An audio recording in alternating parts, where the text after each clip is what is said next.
Өдрийн мэнд ирэх мөндөд сонсогчдод дугаарыг дуулан Спутник Монгол радио 92.5 өдрийн шууд нэвтрүүлэг эхлэхэд бэлэн болсон байна. За өнөөдөр эфирт хөтлөгч миний бие улан баяруулан ууган цэцэг эфирийн найруулагчаар чин зориг болон гал мандах та бүхэнтэйгээ хамт байна. За бүгдэнд нь өдрийн мэнд. За өдрийн мэнд хүргэе. За өнөөдөр ерөөхдөө баяр наадам маань албан ёсоор бол 2 хоногийн өмнө өчигдөр эхэлсэн үү? Сарын тий. Сур бол 7 сарын 5-наас эхэлсэн. Тийм тэгэхээр за тэгээ баяр наадмын ажиллагаа тий 3 хоногийн өмнө ингээд инхүү соёлын хөтөлбөрүүд олон эхэлж байгаа. Тийм наадам маань ерөөхдөө бол эхэлсэн байгаа. Гэхдээ нээлтийн үйл ажиллагаа болоогүй. Гэхдээ наадамтай холбоотой сэдвийн дагуу өнөөдөр бид нар ярилцсанаа. За тулгарч буй ихний сэдв бол одоо үеийн баяр наадмын үеийн нийтийн тээврийн үйлчилгээ гэдэг нэг сэдв. За үүнээс гадна нөгөө юутай маргааш болох үйл явдалтай холбоотой нэг сэдвийн хуурж ирээ. За тэгээд цаг үеийн гэх юм бол өнөөдөр шүнжэнгөө орсон борооны талаар тодорхой хэмжээний энэ 3 сэдвийн хүрээнд бол бид нар өнөөдөр ярилцсан. За эхний сэдв бол баяр наадмын үеийн нийтийн тээврийн үйлчлэгээний хүртээмж зохицуулалтын талаар бол ярилцсанаа. За зочинтой байгаа. За өнөөдөр манай зочноор нийтийн тээврийн бодлогын газрын мэдээллийн ажилтан сайн буян хүрэлцэн ирсэн байна. Танд өдрийн мэнд. Өдрийн мэнд. За өдрийн мэнд хүргэе. За тэгээ баяр наадам маань хаяанд иржээ. Та бүхэн маань бас бэлтгэл ажлын хангаад зохицуулалтуудаа нийтийн тээврийн зохицуулалтуудыг хийгээд явж байгаа. Тэгээ иргэдэд бас нөгөө ойлгомжгүй байгаа зарим нэг мэдээлэл дутуу, зарим нэг анхааруулжтай зүйлүүд ярилцгаа таныг урьсан baamаа. За энэ жилийн наадмаар бас өргөн дэглэхэр болно. Энэ хүрээнд бас юм богино одоо 90 гэдэг шиг тэгээ богино одоо эргэлтийн тээврийн хэрэгслүүд мөн уртын замд ингээд тээврийн хэрэгслүүдийг зохицуулахаар өнгөө бас зохицуулахаар юм зохицуулт хийсэн байгаа тийм энэ талаар. За өдрийн мэнд радио сонсож байгаа нийт сонсогчдод өдрийн мэнд хүргэе. Үндэсний баяр наадмын өдрүүдэд нийтийн тээврийн үйлчилгээнд болохоор 139 чиглэлд нийтийн тээврийн 959 нийтийн тээврийн автобус иргэдэд үйлчлэхээр болсон байгаа. Үүн дотроо биднээс яг баяр наадмын өдрүүдэд буюу 7 сарын 10-наас 13-ны өдрүүдэд нийт 6 чиглэлд 34 автобус үйлчлэхээр төлөвлөсөн байгаа. Энэ 6 чиглэлийн автобус маань иргэдэд үн төлбөр үйлчлэнэ. Хүү 7-гийн 1 2 Б1-ийн 1 2 гэд нэг нь болохоор Б5-ийн 7 гэд хөдлөн худгаас үйлчлэх байгаа. Би энэ талаар эднээсээ би дэлгэрүүлээд ярьчихэд хүмүүст илүү ойлгомжтой. Хүмүүс маань энэ жилийн хувьд 7 сар наадам маань 7 сарын 10-наас эхэлж байгаатай холбоотойгоор нэмэлтээр бас автобуснууд энэ жил үйлчлэг өрд нь бол 3 хоног баяр наадам маань болдог гэсэн бол энэ жил 4 хоног болж байгаагаар онцлог байгаа. Тэгэхээр иргэдийн хувьд Мишель болон дүнжин гараа худалдааны төвөөс төв цэнгэлдэх орох боломжтой байгаа. Ялангуяа Мишель Ситигээс төв цэнгэлдэх хүртэл 7 сарын 10-нд 10-наас 12-ны хооронд 4 автобус богино эргэлтийн автобус явна. Нөгөөх нь дүнжин гараа худалдааны төвөөс төв цэнгэлдэх хүртэл 7 сарын 10-наас 12-ны хооронд нийт 4 автобус үйлчлэхээр байгаа. Энэ нь болохоор бас нөгөө богино эргэлт. Тий. Нөгөө заавал нэг төв цэнгэлдэхүүд төв рүү явж зогсоол хайхийнхаа оронд одоо тэр том байршлуудад те зогсоол дээр машина олдчихээд энэ богино эргэлтийн автобусуудад одоо үйлчлэх боломжийг олгож байгаа тийм ээ. Тий. Одоо Мишель Ситигээс хөдөлж байгаа автобус маань төв цэнгэлдэх юм буюу нөгөө нэг сур харвааны тэнцээ зогсохоор байгаа. Тэгэхээр хүмүүс маань сур харваагаараа дайраад ингээд төв цэнгэлт рүү орох боломжтой. Дүнжин гараас явж байгаа автобус маань ч гэсэн сур харвааны ойролцоо автобусны бодолтоор зогсох байгаа. Тэн дээр Дүнжин гар болон Мишель Ситигээс болохоор бүх чиглэлийн автобуснууд маань дайран өнгөрөх болохоор иргэд маань заавал нөгөө нэг төв цэнгэлтгийн орох автобусанд суугаад төв цэнгэлтгийн 100% уулзрал руу ороод төгжрээд авах шаардлагагүй гэсэн үг. Нөгөө хүү 7-гийн 1 2 гээд бас том чиглэлийн 2 автобус маань хүү 7 ходог руу үйлчлэх автобус. Энэ автобусны хувьд болохоор Улаанбаатар жочид буудлын зүүн талын зогсоолоос хүү 7-гийн 1 маань өглөөний 7 цагаас яваад Инх тайвны өргөн чөлөөгөөрөө 5 шар ороод хүү 7 ходог руу орох байгаа. Нөгөөх нь хүү 7-гийн 2 гээд төв цэнгэлдгийн баруун тал буюу одоо гүүрний хажуудлын автобусны зогсоол болон одоо хүмүүсийн илтгэр жетро автобусны буудлын төв цэнгэлтгийн автобусны зогсоолоос зогсоод энэ хоёр зогсоол дээр хоёулаа зогсож идэгсэн гэн. Тэгэхгүй бол манай хүүд маань төв цэнгэлтгийн баруун талын зогсоолоос гингүүт яг аль талынх нь буудлаас явах юм бол гэд эргэлзэх яадаг наадмын өдрүүдэд эргэлзэж магадгүй гэд манайхаас тийм зохицуулт хийгээд явж байгаа. Тэгэхээр иргэд маань төв цэнгэлтгийн хоёр автобусны буудал зогсоолоос яваад Яармгаараа дамжаад Сонсголынгийн гүр гараад Там шараар дамжаад Хүүтлэн хотог руу орох боломжтой. Энэ автобус маань болохоор 7 сарын Хүү 7-гийн 1, 2 автобус маань 7 сарын 10, 11, 12, 13 гэсэн өдрүүдэд явна. Өглөөний за бажаарай.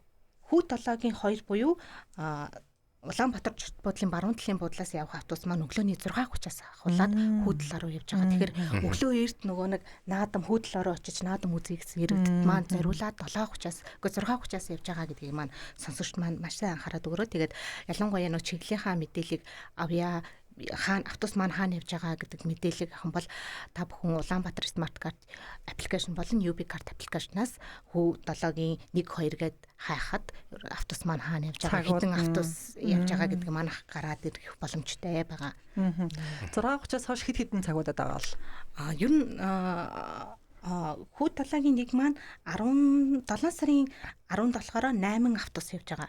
Тэгэхээр 8 автобус маань одоо ингээд ирээсээрээ ингээд тойроод явчихна гэсэн үг. Одоо юу гэдэг нэг цагийн зайтай ингэж явна гэсэн зүйлхгүйгээр шууд эхлээд Сүхбаатарын талбайгийн ажил ингэж хөдлөөд Хүү 7 орчоод тэгээд тэндээсээ ингээд нөгөө 4 автобус ингээд хоёр талаараа зөрөөд явна гэсэн. Зөрөөд ингэж зөрөөд явчихна гэсэн. Тийм. Нэг анхаармаар асуудал нь 7 сарын 13-нд болгоо нөгөө Хүү 7 өдөр чинь дэлхийн адууны өдөр боломжтойгоо холбоотойгоор Хүү 7-гийн 2 буюу Мобисаас Хүү 7 хүртэл 11 автобус үйлчлэнэ. Нөгөө нэг юу яахгүй төв цэнгэлтэхээс Хүү 7 гэсэн маршрут байхгүй зөвхөн Мобисийн баруун талын буудлаас Хүү 7-гийн инх тайвны өргөн чөлөөгөөр явах автобус маань 11 автобус явна. Хүү 7 дээр очисон өдрөг бол наадмын баяр наадмын өдрүүдэд бол давааны зөвлөг болон авто зогсоолоос Хүү 7-гийн хооронд жижиг нөө цэнхэр автобус явдаг шүү дээ. Тэр маань богино эргэлтийн автобусууд маань бас явна гэсэн. Арай төврөөгөө артуулж байгаа юм тийм богино эргэлт. Бас түрүү ярьсан галт эрэгт одоо суух боломж байгаа тийм ээ. Тэнгүүд бас тэр богиныг давааны зөвлөгөөр буугаад богино эргэлтийн автобусанд суух. Улаанбаатар төмөр замаас болохоор баяр наадмын өдрүүдэд зориулаад давааны зөвлөг хүртэл олон нийтийн автобус бишээ. Галт эрэг явуулахаар болсон байсан. Тэрэнд нь Улаанбаатар төмөр замын Facebook пэйж рүү орохоор цагийн хуваар нь байсан. Тэр цагийн хуваар дээр ангууд давааны зөвлөг хүртэл 15 минут ерөөсө хөдлөн ходог дээр очиод тэнцэнээсээ давааны зөвлөгөөсөө та нийтийн тээврийн үнэгүй автобусанд суугаад хөдлөн ходгийн дэнж дээр очиод сайхан наадах хүмүүс бол тийм. За энэ жил ерөөхдөө за наадмын үерч яг бидний хувьд замын ачаал ерөөхдөө бол буурчдаг хүмүүс бол нийтийн тээврээр бас одоо юу гэдэг Хүү 7-оор бас нийтийн тээврээс гадна өөрсдөө хувийн тэрэгтэйж явах зүйл байна. За хүн одоо хотдоо наадахгүйгээр те улсын их баяр наадам үзэх гэхээс илүүтэйгээр нөгөө хөдөө орон нутг руу аач явдаг гэдэг утгаараа аваад үзэх юм бол замын ачаал ерөөхдөө буурчдаг л та. Гэхдээ энэ жил 139 чиглэл 959 автобус үйлчлэнэ гэсэн нэг ийм тоо баримттай байгаа. Энэ жилийн хувьд гэж байгаа. Тэгвэл энийг өмнөх жилүүдтэй харьцуулахад үйлчлэгээний хүртээмж ерөөхдөө хэрхэн өөрчлөгдсөн гэж авч үзэж болох вэ? Сүүлийн 2000 сүүлийн автобус парк шинжилттэй холбоотойгоор манай автобусны тоо нэмэгдсэн. Үүнтэй холбоотойгоор сүүлийн 2-3 жилийн хугацаанд баяр наадмын өдрүүдэд ерөнхийдөө дунджаар 950 хэдээс 960 хэдэн автобус ер нь үйлчлэгэнд явж байгаа. Баяр наадмын өдрүүдэд тэгээд тэр үйлчлэгээний хүртээмж бол яалтчгүй л яг зөвхөн өдөр тутмын явдаг шигээл энгийн явдаг шигээл яваад үйлчлэн гэсэн үг. Иргэд маань болохоор нийтийн тэр автобус мад өглөөний 7-оос 10 цагийн хооронд үйлчлэдэг үйлчлэгээнийхээ цагийн хуваарийн дагуу бусад үйлчлэгээний автобус маань явна гэхээр иргэд маань санаа зовлтгүй зөвхөн л одоо ингээ баяр наадмын өдрүүдэд энэ мишэл нөө төв цэнгэлдэх болон хөдлөөрөө автобус үйлчлэх байгаа юм болоо гэдэг. Яагүй гэж бити бодоор босод чиглэлийн автобус маань маршрутынхаа дагуу цагийн хуваарийнхаа дагуу иргэдтэй үйлчлээд явах болно. Бас нэг юу хэлэхэд Хүү 7-гийн автобус маань одоо найшилж байгаа Хүү 7-гийн 1, 2 автобус маань шөнийн 22 цагаас хойш наашаага ингээд сүүлийн автобус мад нь яваад эхэлнэ. Тэгэхээр ер нь хамгийн сүүлийн автобус гэхэд хөдөлгөөс 22:30 гэхэд л наашаа хөдөлчихөөр бас цагийн хуваарьтаа тусгацсан байгаа. Тэгэхээр иргэд маань бас энэ цагийн хуваарийн дагуу баримтлаад бас өөртөө зохицуулт хийгээд. Үүнээс гадна одоо 4 хоног одоо наадам маань явагдаж байна. За ингээд нийтдээ 6 чиглэлээр гэсэн үг шүү дээ. Ингээд зохицуултыг ингээ хийгдэж явж байна. Энэ нь одоо зохицуултыг энэ бол зүгээр юу гэдэг бодож байгаа бол за нэг хүмүүс 6 чиглэлээр ингээ гаргая гэсэн юу гэдэг шийдвэр бол биш баг. Энэ бол тодорхой хэмжээний одоо урсгалын тоо баримт урьдчилсан таамагласан зүйл байгаа. Тийм судалгаа. Тэр судалгааг ерөөхдөө яаж гаргаж байгаа вэ? Тэгэхээр автобусны тоог ерөөхдөө яаж төлөвлөсөн байгаа вэ? Баяр наадмын үндэсний комиссаар ярилцаад 7 сарын урд нь бол нэг 3 өдөр төлөвлөдөг байсан бол энэ жил илүү өргөн хүрээнд баяр наадам маань ингээд 4 өдөр 10-нд ингээд баяр наадмын нээлтүүд ингээд бүхийн юу хэлчихэж байгаа болохоор 10-нд ингээд автобусууд гаргая. Энэ чиглэлүүдээр ер нь урдын жилүүдийнхэн бас нөгөө нэг давтамж иргэд сууж исэн тоо хүртээмжийн дата базыг ашиглаад энэ тоог гаргаад баяр наадмын үндэсний комисс маань ч гэсэн баяр наадмуудад тэдэн автобус явуулъя. Яг энэ чиглэлүүдэнд тэдэн автобус хамгийн их одоо явж байгаа автобусны чиглэлүүд төв цэнгэлдэх хүрээлэнгээс хүйдлэн хуудагт ерөөсөө гэхэд 10 баяр наадмын өдрүүдэд буюу 7 сарын 11, 12-нд 10 автобус, хүйдлагийн 2 мобис болон хүйдлэн худаг гэсэн чиглэлд 10-нд 7 автобус, 11-нд 11 автобус, 12-нд 14 автобус, 13-нд 11 автобус явах чиглэлийн байгаа. Тэгэхээр энэ автобуснууд маань нэг бас онцлог нь үн төлбөргүй бүгд нөгөө нэг дайран өнгөрөх зогсоолуудад нийтийн тээврийн зогсоолууд зогсох болохоор иргэд маань заавал нөгөө гэртег ойрхон инх тайвны өргөн чөлөө ч юм уу сонсголонгийн ярамгийн хүмүүс маань ярамгийнхаа чиглэлийн буудал дээр суугаад хүлээгээд явахад болох нь тий. Тэгээ үнгүй гэсэн ийм тодтолтой тэгээд төв цэнгэлдэх хүрээлэн хөдлөн худаг гэсэн одоо тусгай ийм юутай тэмдэглэгээтэй тийм банертай одоо автобус явна гэсэн. Манайхан ч яг цэнгэлтгээ сайхан таарчаал нэг хошоор олж ичээ. За одоо хүү 70 авъя гэхэд тэндээс бол автобус оноо бол илбэг маршрутынхаа дагуу явах нь тийм ээ. За бас гадаад дотоодын жуулч бас тий Монгол гадаад амьдардаг монголчууд маань ч гэсэн наадмаараа их орондоо ирдэг гэдэг ч юм уу. Тэгээ гадны жуулчид бас энэ жил маш их байгаа. Энэ хүрээнд бас нөгөө нисэх рүү явдаг автобус байгаа. Тэр нийтийн тээврийн цагийн хуваарийн дагуу тэр автобусны тухайд нийтийн тээврийн Чингис хаан олон улсын нисэх буудлын руу явдаг автобус маань цагийн хуваарийн дагуу иргэдэд одоо үйлчилнэ. Нэг нь болохоор төв талбай болон том шар гэсэн чиглэлээс үйлчилдэг байгаа. Үнийн хувьд болохоор том хүн маань төв талбайгаас суухаар бол 15,000 төгрөг, хүүхэд 8,000 төгрөг, 5 шараар сууж байгаа төгөл 10,000, хүүхэд 5,000 төгрөгөөр зарчих боломжтой. Цагийн хуваарь бол 24 цагаар явдаг гэсэн үг. Тэгээ шүү дөрөвгээд бас нэг шөнийн чиглэлийн автобус маань ингээд рейсээр ингээд явцдаг гэсэн үг. Гадны жуулчдад ер нь хэдээд юм бол тасалбар нь адилхан юм уу? Тэгээд бүх төрлийн олон улсын виза карт уншина. Тийм. Тэгэхээр нөгөө хүн маань би одоо Монгол мөнгөгүй ороод явах бол гэсэн асуудал байхгүй. Манай нэг сүүлийн үеийн гарсан UB карт гэдэг харт хөрөмж гэж хэлдэг. Ягаан хөрөмжтэр бүх төрлийн банкны карт уншина. Иргэд маань ч гэсэн санаа зовлдог UB карт гэдэг аппликейшн татаад одоо нийтийн тээврийн автобуснуудад байрлуулсан картн дээр төлбөр төлөх бүрэн боломжтой байгаа гэсэн. Айгуу муухай ялгууралтай анж ш сая гадны хүн арай өөр төлбөртэй юу гэж. Бүх үйлчлэгээ тэгдэг болохоор яг тэр жишгээр байдгүй л гэж бодож байгаа тий. Одоо музей үзэр үйлчлэгээ бүгд гадны хүн тийм гэсэн. Айгуу буруу зүйл л дээ ерөөхдөө. Тэгэнгүүт нэг юм сонирхолтой зүйл үүд. Манай улсын хувьд ингээд за яг энэ бол танаа салбартай нэг холбоотой зүйл биш байна. Гэхдээ ерөөхдөө нисэх рүү явж байгаа одоо тэр рейсээр явж байгаа автобус шүү дээ. Энэ зүйл дээр би өөрөө тэр зовлонт бол мэдтiin. Яг тэгэхээр би хэл мэдхгүй газараа очингуудаа тэр улсын хүмүүс нь англиар ярихгүй ч юм уу одоо миний мэддэг хэлээр ярихгүй автобусанд орчингуудаа намайг хаашаа явах гингүүд би тэр нөгөө хэлийг мэдхгүй болохоор ингээд ярьж чаддгүй гэх юм уу та. Тэгэхээр нөгөө жолооч нар маань ятаж нөгөө англи хэлтэй байна уугүй юу гэдэг зүйлийг асуух гээд. Би нөгөө өнгөрсөн жил яг юу ажилласан хөтөж ажиллуулж үзчихсэн яг нөгөө нэг үйлчлэгээ олон нийтэд сурчлах үднээс яг хөтөчүүд маань бол доор хаяж 2-3 хэлтэй юм залуучууд ажиллаж байсан бол энэ жил бол яг нөгөө төсвийн татдгал гэдэг утгаараа энэ жоохон төсөв өндөртэй юу гэдэг юм бол байсан. Зүгээр жолооч нар маань өөртөө яадаг. Тэгснэ манай нэг сүлд явж байсан нэг жолооч яжсан. Бараг нөгөө хөтөч нартайгаа явсаар хагаад ойр зүрийн англи хэлтэй болсон шүү дээ гэдэг. Эцэст мэдээлэл өгөөд би нэг ийм бүрхий хэлчин энэ дээр явдаг гэдэг тийм яг нөгөө нэг Чингис хаан олон улсын нисэх бодол руу явдаг жолооч нар яг тогтцсон нэг жолооч нар явдаг. Тэр нөгөө жолооч нар баг ойр зүрийн англи хэлээр тайлбарлал чинь за нэг ийм тийм гэх юм бол нэг монгол хүн байвал манайхаа нэг англи хэлтэй хүн байвал энэ хүн ингээд нэг өгөөч гэд ер нь аюу найрсаг жолооч нар үйлчилдэг байгаа. Тэр чинь бас Монголыг анхны таниулж байгаа үйлчилгээний хүн шүү дээ. Тэгэхээр бас хариуцлагатай байхыг шаардж байгаа бах тийм. За ингээд ерөөхдөө бид нар бол одоо тэр шөнийн тээвэр гэдэг зүйл рүү ингээд орцсон яваад байна. Үндсэн сэдв маань яадаг ч байсан нөгөө наадамтай холбоотой тээврийн талаар ерөөхдөө явж байна. Энэ сэдвийг одоо яг саяны шөнийн тээвэр гэдэг сэдвийг хаахаас өмнө Улаанбаатар хот дотроо явж байгаа одоо автобусны чиглэл тоон дээр ерөөхдөө бол ямар ч өөрчлөлт бол гарахгүй. Яг 4 тутмын явдгаараа явна гэсэн үг.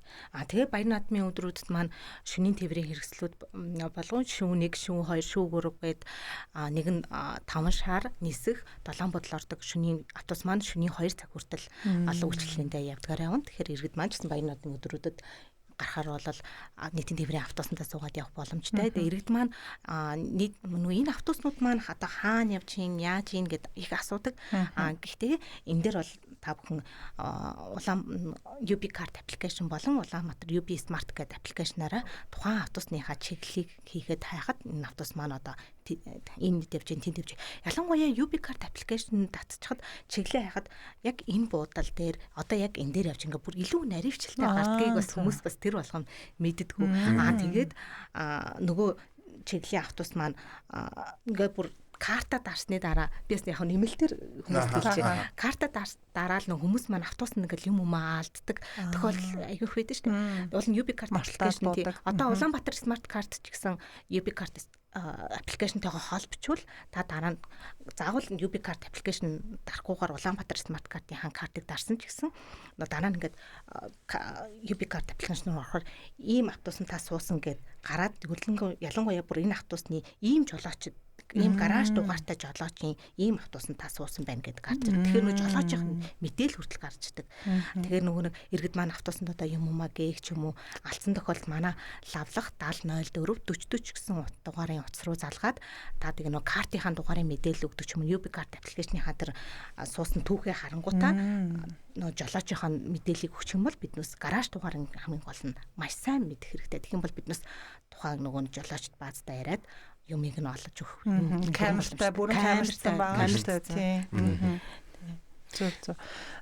Тэгээд зуны нэг уртсган цагаар одоо энэ шөнийн автобусууд маань явж гин үү? Ер нь одоо өвлийн цагт бас цагт ч гэсэн 2 цаг хүртэл. За. Ер нь бол жилийн дөр бол болцсон юм байна шүү дээ. Тэр талаар бас мэддэг. Иргэд маань бас нөгөө нэг Баяр наадмтай холбоотой автобусны чиглэлүүд маань хаана явж гин одоо хаана суух билээ ингээд иймэрхүү лавлаж асуух зүйл байх юм бол манай нийтийн тээврийн бодлогын газрын 7004 40 гээд мэдээллийн лавлах утас руу нээлттэй холбогдох боломжтой. Энэ лавлах утас маань өглөөний 7-оос 21 цаг хүртэл ажилладаг байгаа. Өнгөрсөн 5 сард бас нэгэн ахиц дэвшилттэй шинжилэл хийсэн нь бол нөгөө буухта картад дардаг байсан одоо үйлчлэгийг хассан те. Энэ бас олон хүний бас цаг завыг чимж байгаа давхар бас юм үйлчлэгийн шинэ юм алхам болж байгаа байхгүй. Энэ талаар нэгдсэн системд орсон. Гэхдээ нөгөө иргэдтэй айл болох биднээс төвөг учруулахгүй байх үднээс Улаанбаатар Smart Card-ийнхаа картаа өөрчлүүлээд та бүхэн UB card гэсэн төхөөрөмждөр уншуулах бүрэн боломжтой болсон байгаа. Ингэснээр иргэд маань заавал буухта карт арахгүй. Тэгэхээр нөгөө нэг буух заримдаа мартаад буучаар дамжин суухгүй дахиад 1000 төгрөгөөр уншуулах байсан тийм байдал маань бол үгүй болсон. Тэгээд иргэд маань олон төрлийн сонголт өгсөн. Та Улаанбаатар Smart Card-ийн картаар дарж болно. Нэг бол UB card гэдэг аппликейшнаараа дарж болно. Одоо QR-аар уншуулъя. CU-ийн 100 байршил дээр бас манай киоск машин байрлаж байгаа. Тэнцнээс бас нийтийн тээврийн Bit card-ыг бас худалдаж авах боломжтой. Тийм. Тэгээд бас QR-ийн нэг удаагийн карт нэг удаагийн гэдэг нэг өдөр зорчих тийм QR тасалбар бас худалдаж авах боломжтой. Тэгээд банкны картаар бас төлбөр төлөгдөлтэй. Банкны карт маань нэг удаа зорчихдаа 1000 төгрөг уншина. Дамжин суулжлахгүй. Гэхдээ нэг банкны карт заримдаа маш их давуу талтай байдаг. Зарим хүмүүс нөгөө нэг банк нэг автобусанд суудаггүй, хаяада нэг автобусанд суудаг хэрэгцээ шаардлага гарсан хүнд бол яг банкны картаараа уншуулгаад автобусны картгүй тийм хүн байж болно. Тийм хүн байл.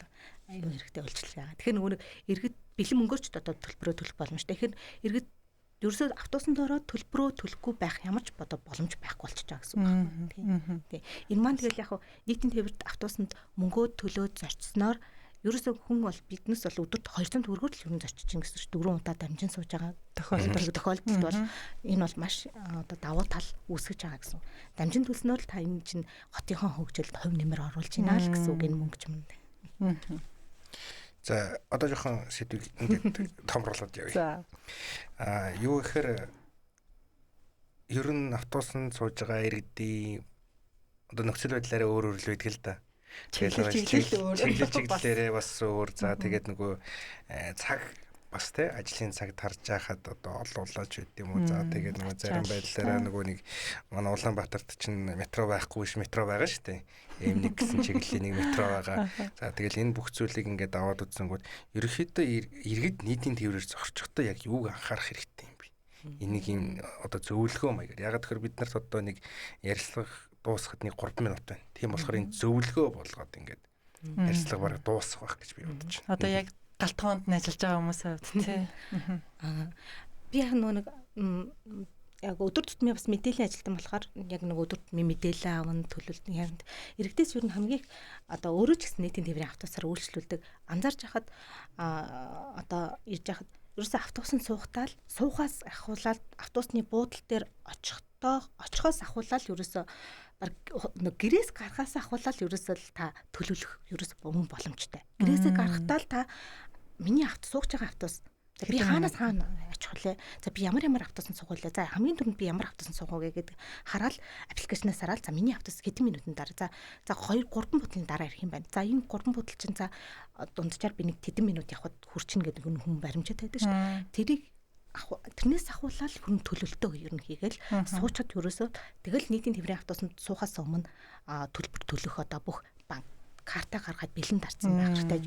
Аппликейшныхаа гаргаад одоо QR уншуулахад бэлэн батсан байх хэрэгтэй. Ингээд нөгөө дараагийнхаа хүмүүст төвөг удахгүй чөлөөтэй үйлчлүүлэх боломжтой. Үүдэнд зогсоод байдаг шүү дээ.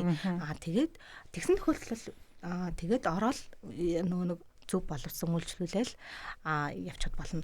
Зуны цагт ингээд манай автобуснууд бүгдээрээ кондишнтэй болсон байхад цонхоо ингээд хаагараа гэж манай жолооч нар бол зөвлөгөө өгдөг. Тэгээд кондишны цонхын заавал онгойлгоод байх шаардлагагүй. Кондишн асаасан тохиолдолд цонхоо нь хаагаад сайхан сэрүүхэн зарчих боломжтой.